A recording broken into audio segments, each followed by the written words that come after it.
Hello friends, hope you all are fine and I am also very fine. ఇటీవల మన రాష్ట్ర ప్రభుత్వం తెలిపినటువంటి వివరాల ప్రకారం అతి త్వరలో ప్రభుత్వ ఉద్యోగాలకు నోటిఫికేషన్లు జారీ చేయబోతున్నారు. ఈ వార్త వినగానే అందరూ నిరుద్యోగులలో ఒక మంచి ఉత్సాహం ఉప్పొంగింది. అదేవిధంగా కొంత ఆందోళన కూడా మొదలవుతుంది. ఎందుకంటే సమయం చాలా తక్కువ ఉంది. ప్రభుత్వ ఉద్యోగాలు అనగానే కాంపిటీషన్ కూడా చాలా టఫ్గా ఉంటుంది. ఈ తక్కువ సమయంలో హార్డ్ వర్క్ చాలా చేయాల్సి ఉంటుంది. కేవలం హార్డ్ వర్కే కాదు, స్మార్ట్ వర్క్ కూడా చేయాల్సినటువంటి అవసరం ఇప్పుడు ఉంది.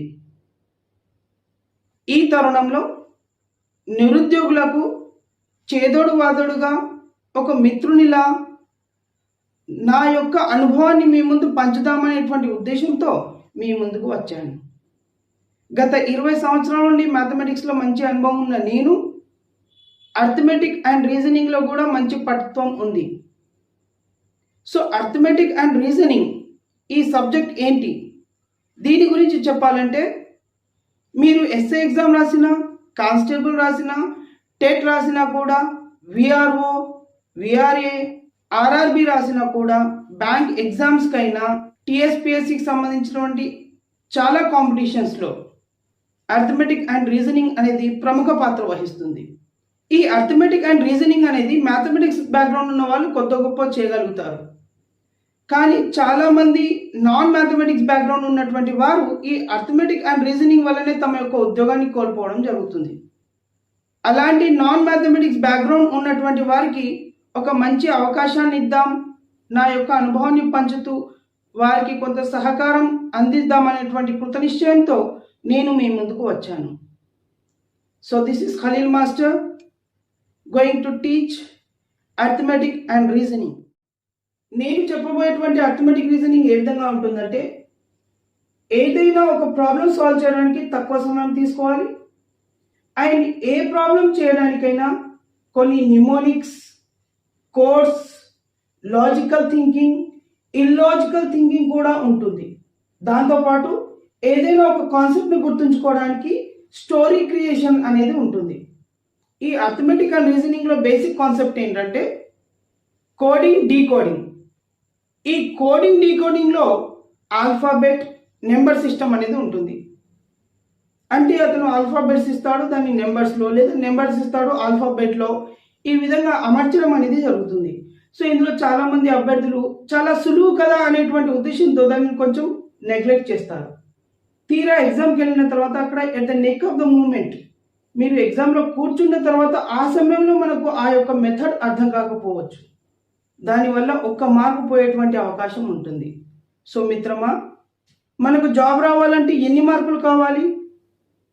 100కి 99, 98, 97, 96 అలా ఏమి కాదు మిత్రమా. కాంపిటీషన్ అన్నప్పుడు జాబ్ రావడానికి మనకు కావాల్సింది కేవలం 1 మార్కు మాత్రమే. ఆ 1 మార్కు కోసమే మనం కష్టపడాలి. అందరికీ వచ్చేటువంటి మార్కులు మనకు రావాలి, దాంతోపాటు 1 మార్క్ ఎక్కువ ఉండాలి. అప్పుడే మనకు జాబ్ కొట్టేటువంటి అవకాశం ఉంటుంది. సో టెన్షన్ ఎందుకు దండగా, ఖలీల్ మాస్టర్ మీతో పాటు ఉండగా మంచి పనికి ఆలస్యం ఎందుకు? Let's start the class. మిత్రమా, కోడింగ్ డీకోడింగ్లో ఒక టాపిక్ ఏంటంటే ఆల్ఫాబెట్ని న్యూమరికల్ నెంబర్స్లో, న్యూమరికల్ నెంబర్స్ని ఆల్ఫాబెట్లో రాయడం జరుగుతుంది. సో అది ఏ విధంగా నేర్చుకోవాలి? A to Z మనం రాసుకొని అన్ని బ్యాడ్ చేయాలా? నో, అవసరం లేదు. మనం దీనిని చాలా అవలీలుగా చేసుకోవచ్చు. అదేవిధంగా అంటే నేను ఒక టెక్నిక్ మీకు చెప్తాను. ఆల్రెడీ నేను మీకు చెప్పాను, నేను చెప్పేటువంటి టెక్నిక్స్లో అన్ని నిమోనిక్స్ ఉంటాయి, స్టోరీ క్రియేషన్ అనేది ఉంటుంది. వాటిని మీరు అర్థం చేసుకున్నారంటే కేవలం 1 వీడియో చాలు మీకు ఇవి చేయడానికి. నేను మీకు ఛాలెంజ్ చేస్తున్నాను, మీరు కూడా నాలా చేయగలుగుతారు. ఎగ్జాంపుల్ మీరు ఇక్కడ చూడండి, P తీసుకున్నాను, P వాల్యూ 16, M తీసుకున్నాను, M వాల్యూ 13, W 23, అదేవిధంగా Q 17, G తీసుకున్నాను 7, H తీసుకున్నాను 8 అవుతుంది, I తీసుకున్నాను 9 అవుతుంది, K తీసుకున్నాను 11 అవుతుంది. ఈ విధంగా మనం అన్ని కోడ్స్ మన దృష్టిలో పెట్టుకున్నాం అనుకోండి, ఎటువంటి బ్యాహెడ్ చేయాల్సినటువంటి అవసరం లేదు. నెంబర్ చూడగానే ఆల్ఫాబెట్ చెప్పవచ్చు, ఆల్ఫాబెట్ చూడగానే నెంబర్ కూడా చెప్పవచ్చు. ఈ విధంగా మంచి టెక్నిక్స్తో మీ ముందుకు వచ్చాను. డియర్ ఫ్రెండ్స్, చాలా మంది ఒక టెక్నిక్ నేర్చుకున్నారు. అదేంటంటే ఏ జ్యోతి అని. ఇక్కడ ఏం చేస్తారంటే ఏ రాస్తారు, తర్వాత ఈ అంటే 5, జే 10, ఓ అనేది 15, ఇది 20 అవుతుంది, ఇది 25. ఇలా గుర్తుంచుకోండి. మీకు ఎగ్జామ్లో ఏదైనా ఆల్ఫాబెట్ వస్తే ఇక్కడ నుండి మొదలు పెట్టండి అన్నట్టు చెప్తూ ఉంటారు. కానీ నేను దీనికి ప్రియారిటీ ఇవ్వను. నేనేం చేస్తానంటే ఈ విధంగా ఎటువంటి కోడింగ్ పెట్టుకోకుండా డైరెక్ట్లీ నెంబర్ చూడగానే ఆల్ఫాబెట్ చూడగానే నెంబర్ చెప్పేలా ఒక మంచి టెక్నిక్ మీ ముందు తీసుకొచ్చాను. అది చూద్దాం.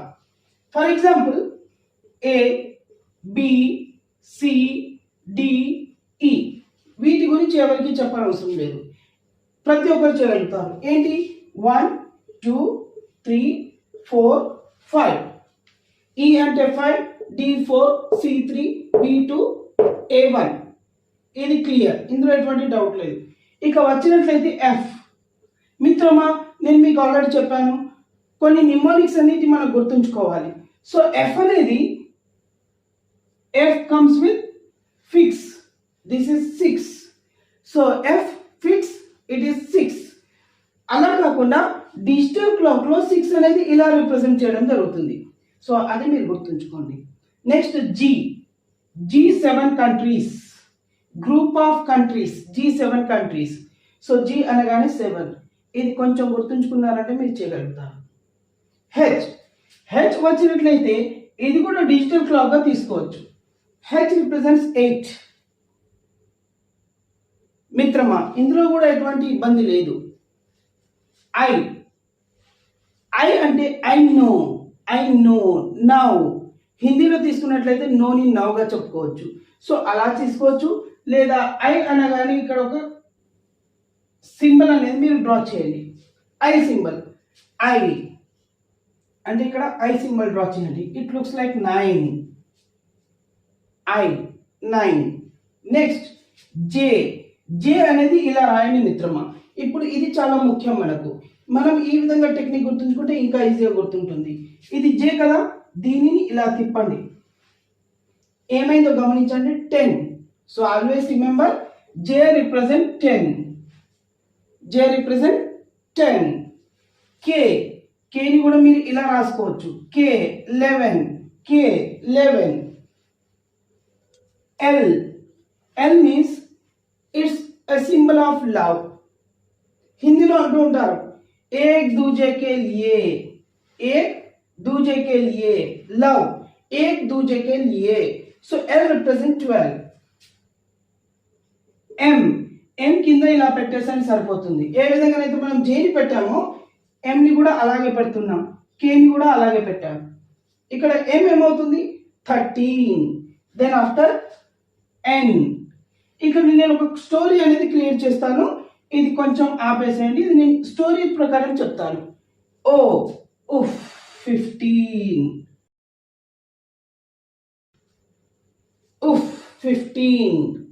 సో ఇది ఒకటి గుర్తుంచుకోండి మీరు. ఓ అనేది 15. పీని కూడా ఏ విధంగానైతే నెంబర్స్ పెట్టాలో నేను ఆ విధంగా పీ పక్కన 1 పెడుతున్నాను. అంటే ఏమైంది, ఇది 16. మనకు వాటర్ ఇమేజెస్ లేదా మిర్రర్ ఇమేజెస్లో చూసినట్లయితే మీకు అర్థమైపోతుంది ఇది ఏమవుతుంది అనేది. సో ఇది 16 అవుతుంది. 16 లా మనం పరిగణించాలి. నెక్స్ట్ క్యూని కూడా ఏ విధంగా అయితే మనం ఇక్కడ నిమోనిక్ పెట్టామో క్యూని కూడా 17గా రాసుకోవచ్చు. అంటే ఇక్కడ G7 ఏ విధంగా అయితే రాసామో ఇక్కడ Q17. ఈ విధంగా మనం ఒక కోడ్ అనేది పెట్టుకోవచ్చు. ఆర్ ఆటోమేటిక్గా మీకు అర్థమైపోతుంది. R18. మళ్ళీసారి వినండి, ఈ ఆర్ ఏదైతే ఉందో ఇలా తీసుకోవచ్చు. లేదంటే మీరు స్మాల్ ఆర్ తీసుకొని కూడా ఈ విధంగా 18 చేసుకోవచ్చు. సో ఇక్కడ మనం చాలా వర్డ్స్ మనం ఏం చేస్తున్నామంటే అక్కడే మనం చేంజ్ అనేది చేస్తున్నాం. ఈ విధంగా మనం గుర్తుంచుకోవచ్చు. నేను మీకు ప్రాక్టీసింగ్ సెషన్ ఇంకా పర్ఫెక్ట్గా చెప్తాను, చూస్తూ ఉండండి. ఎస్, ఇప్పుడు నేను ఇంతకుముందు చెప్పాను. ఇప్పుడు ఇక్కడ చూడండి, N. జనరల్గా ఏమంటాం, నీ వయసు ఎంత, నా వయసు 14. No, I'm not 14. Yes, I'm 19. But you are 21. ఇప్పుడు జనరల్గా ఈ మూడింటిని మనం కనెక్ట్ చేద్దాం.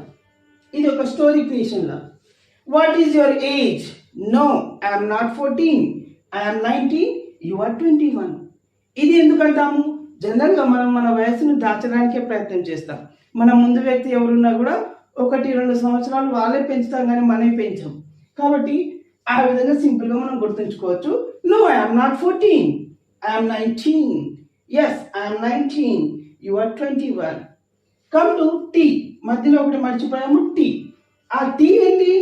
T20 match. T20 మ్యాచ్, ఇది సింపుల్గా గుర్తుండిపోతుంది. వి, వి అంటే ఇక్కడ మీనింగ్ ఉంది. వి, మేము, మేమిద్దరం, మా ఇద్దరు. హమ్ దో, హమారే దో. వి ఈజ్ నథింగ్ బట్ హమ్ దో, హమారే దో. We represents 22. Next come to W. ఇక్కడ ఎం అనేది వచ్చేసింది ఆల్రెడీ. ఎంని 13గా తీసుకున్నాం కదా, డబ్ల్యూని 23గా తీసుకున్నాం. క్లియర్. నెక్స్ట్ XYZ, ఇది చెప్పనవసరం లేదు, అయినా ఒకసారి చూసుకుందాం. ఎక్స్ అనేది 24 అవుతుంది, ఇది 25, ఇది 26. అయినా ఈ ఎక్స్ని కూడా మనం గుర్తుంచుకోవాలి అంటే దీన్ని ఇలా రాయండి, 24. ఆ వర్డ్లోనే మనం చేంజ్ అనేది చేసేసాం. మిత్రమా, ఈ విధంగా గుర్తుంచుకుంటాం. మరోసారి నేను మీకు రివైజ్ చేస్తున్నాను, జాగ్రత్తగా వినండి. A1, B2, C3, D4, E5. ఇక వచ్చినట్లయితే ఇక్కడ F fix 6, G7 countries, 8 digital clock, I 9, I know అని కూడా అనొచ్చు. Jని 10గా రాసాము, Kని 11గా రాసాము. L లవ్, దీని ఏ విధంగా చెప్తాం మనం? L एक दूजे के लिए, एक दूजे के लिए. M 13, N 14. No, I am not 14. Yes, I am 19 and you are 21. 15. ఇదొక్కటి మనం సింపుల్గా ఇల్లాజికల్గా గుర్తుంచుకోవాలి. నేను మీకు చెప్పాను ఆల్రెడీ, కొన్ని లాజిక్స్ ఉంటాయి, కొన్ని ఇల్లాజిక్స్ ఉంటాయి. ఇల్లాజికల్గా 15 అంతే. పి అంటే ఇది ఏ విధంగా ఉందో మీరు గమనించండి.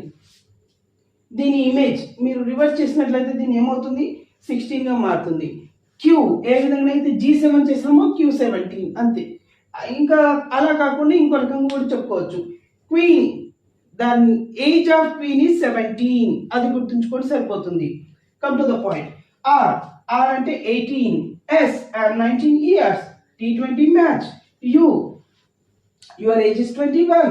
B, हम दो हमारे दो. W, so how we took as M, ఇక్కడ మనకు తెలుసు M అనేది మొట్టమొదట వస్తుంది, 13 అవుతుంది. అదే విధంగా W తీసుకున్నట్లయితే 23 అవుతుంది. సో మిత్రమా, ఈ విధంగా మనం గుర్తుంచుకోవాలి. So we can do some problems based on this. చూడండి మిత్రమా, ఇక్కడ మనకు mathematics, reasoning, master, government and Telangana. ఇప్పుడు వీటిని మనం ప్రతి ఒక్క ఆల్ఫాబెట్ ని మనం వివరిద్దాం. N అంటే no, I am not 14 years. G7 countries. And I అంటే 9. I know, no, now. C is nothing but 3, that you know very well. Yes, I am 19 years old. But you are 21. Yes. Now Telangana, T20 match. L, ఒకరు ఇద్దరు. एक दूजे के लिए, ఎప్పుడైతే మనం లవ్లో పడతామో एक दूजे के लिए అలాంటి ప్రామిస్లు చేస్తూ ఉంటాం. తర్వాత ఏం జరుగుతుంది తర్వాత సంగతి. N is equal to 14. No, I am not 14. G7 countries already మనకు వచ్చేసింది. A 1 ఇదైతే మనం చెప్పనవసరం లేదు. O అంటే 15. S, yes, I am 19 years. A 1, E 5. R నేను ఆల్రెడీ చెప్పాను, R అనేది స్మాల్ లెటర్లో తీసుకొని ఈ విధంగా రాసినా సరిపోతుంది. లేదా ఈ క్యాపిటల్ ఆర్ని ఇలా మనం క్రోడీకరించి ఈ విధంగా అనుకోవచ్చు. 2-3 సార్లు మీరు ప్రాక్టీస్ చేశారనుకోండి, పర్ఫెక్ట్ అయిపోతారు. Master. Now T20. S, I am 19 years. 1, M is nothing but 13. నేను ఆల్రెడీ చెప్పాను, M అనగానే 13 అనుకోవాలి, W అనగానే 23 అనుకోవాలి. ఈ రెండింటిని మనం అవినాభావ సంబంధం చేసి అర్థం చేసుకోవచ్చు. E 5 R 18. Now come to T.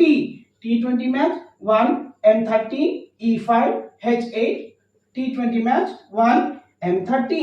మనం ఏమైనా తీసుకోవచ్చు my dear. No, I am not 14 years. 18 E5 V మనము हम दो हमारे दो. V is nothing but हम दो हमारे दो. So 22. 15 G7 countries. M 13 E 5 N. No, I am not 14. T20 match E 5 1 N. No, I am not 14. It is clear. And yes, you are here 14 I 9 and still anything. So ఈ విధంగా first మనం practice చేసుకోవాలి. ఇక్కడ ఏమేంటి 13. So ఈ విధంగా మనం ఎటువంటి alphabet ఇచ్చినా కూడా తక్కువ సమయంలో చేయాలండి. ఎందుకంటే కాంపిటేటివ్ ఎగ్జామ్స్లో ఎంత తక్కువ టైంలో మనం ప్రాబ్లమ్స్ సాల్వ్ చేస్తే అంత ఎక్కువ సమయం మనకు లభిస్తుంది మిగతా ప్రాబ్లమ్స్ చేయడానికి. సో ఈ ప్రాబ్లమ్స్కి నాకు సంబంధించి ఎక్కువ సమయం వృధా చేయకూడదు. అందుకని ఈ కోర్స్ అనేది మనం గుర్తుంచుకుంటే సరిపోతుంది. ఇక నెక్స్ట్ ఇంకో టాపిక్ అనేది మనకు ఉందండి. అదేంటంటే రివర్స్ ఆర్డర్. ఏకి రివర్స్ ఏమవుతుంది జెడ్, టీకి రివర్స్ ఏమవుతుంది తెలంగాణ టీజీ, ఎస్కి రివర్స్ ఏమవుతుంది హెచ్ అవుతుంది. అంటే 1 to 26 మళ్ళీ 26 to 1 మనం రివర్స్ తీసుకున్నట్లయితే ఇలాంటివి వస్తాయి. ఈ కోర్స్ ఏ విధంగా నేర్చుకోవాలనేది మనము తర్వాత క్లాస్లో నేర్చుకుందాం. తప్పనిసరిగా దీనికంటే ఇంకా సునాయాసంగా మీరు ఇది నేర్చుకోగలుగుతారు. చాలా కష్టపడి తయారు చేసినటువంటి ఈ concept A to Z, Z to A అది మీకు చాలా దోహదపడుతుంది. సో మీకు నా క్లాస్ ఎలా అనిపించింది? మీ యొక్క సలహాలు సూచనలు కామెంట్ ద్వారా నాకు ఇవ్వండి. మీ యొక్క అభిప్రాయం మేరకు నేను మీకోసం ఇంకా మంచి కాన్సెప్ట్ తీసుకొచ్చేటువంటి ప్రయత్నం చేస్తాను. Thank you.